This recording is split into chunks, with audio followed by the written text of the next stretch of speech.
The survival assessment was mandatory for all species seeking council membership. The simulation was simple. Escape a collapsing structure with limited time. Evacuate yourself. Prove your species could handle crisis situations. The twist came 5 minutes in. The facility was full of young from various species.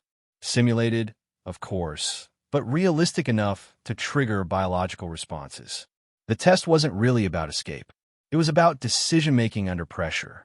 Every species faced the same choice. Save yourself or risk death saving creatures that weren't even yours. Administrator Krell had run this simulation for 60 years. The results were always the same. Cadets evacuated themselves. Sometimes they'd grab one or two young from their own species if convenient, but self-preservation always won. It was logical. It was rational. Then Corporal James Rivera from Earth entered the simulation. Simulation start, the AI announced. Structural collapse in 10 minutes. Evacuate immediately. Rivera moved toward the exit, then stopped. In the corner, something was crying, a small Etherian kid, simulated but perfect in every detail. His training said, keep moving. His brain said it wasn't real. His heart didn't care. He picked up the kit and kept running. Found 3 more young in the next corridor. Different species, all scared. He scooped them up. The simulation's weight physics were accurate. Each one slowed him down, made escape harder. He kept collecting them. Warning, structural integrity at 60%, the AI announced.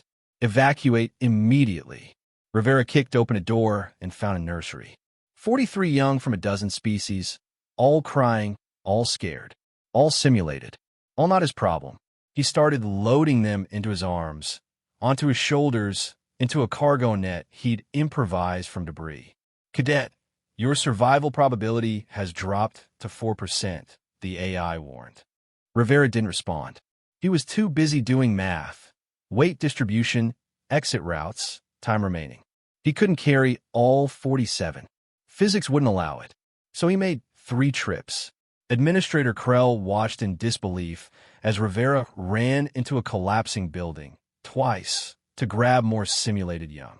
The human was moving at speeds that should have torn his muscles, carrying weight that should have crushed his spine.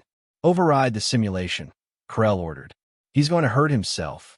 Sir, it's just a simulation. He can't be injured. I'm not worried about the simulation hurting him.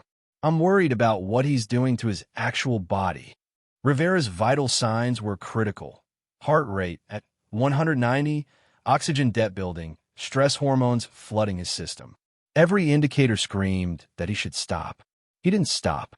The last trip was impossible. 15 young remained, the exit was collapsing, and the simulation gave him 30 seconds. Rivera loaded them all, some on his back, some in his arms, one literally on his head, and ran. He made it out with 3 seconds to spare and immediately collapsed, gasping, still holding the last simulated infant. The debriefing room was silent. Krell pulled up comparative data. In 60 years, across 2,000 cadets from 117 species, the average rescue number is 0.3. You saved 47. They were kids, Rivera said between breaths. They were simulations. Didn't matter. Your species must have strong parental instincts. Rivera laughed, still trying to catch his breath. It's not just parental. Humans, we have this thing. We can't watch kids suffer. Any kids. Doesn't matter if they're ours, or even our species.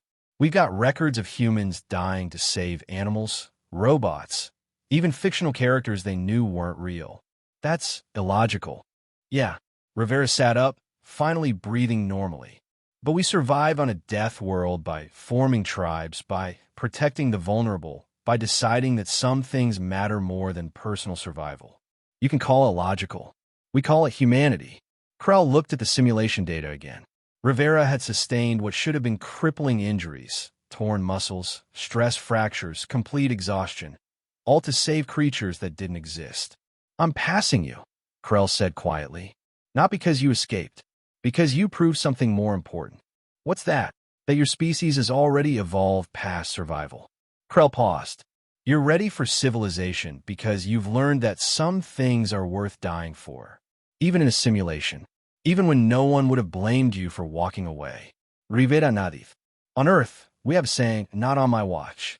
Means if something bad happens while you're present, it's your responsibility to stop it, even if it costs you everything. He looked at the simulation data, showing all 47 rescued young, especially if it costs you everything. The Council granted Earth membership the following week, not because humans were strong, but because they'd proven they'd use that strength to protect those who couldn't protect themselves.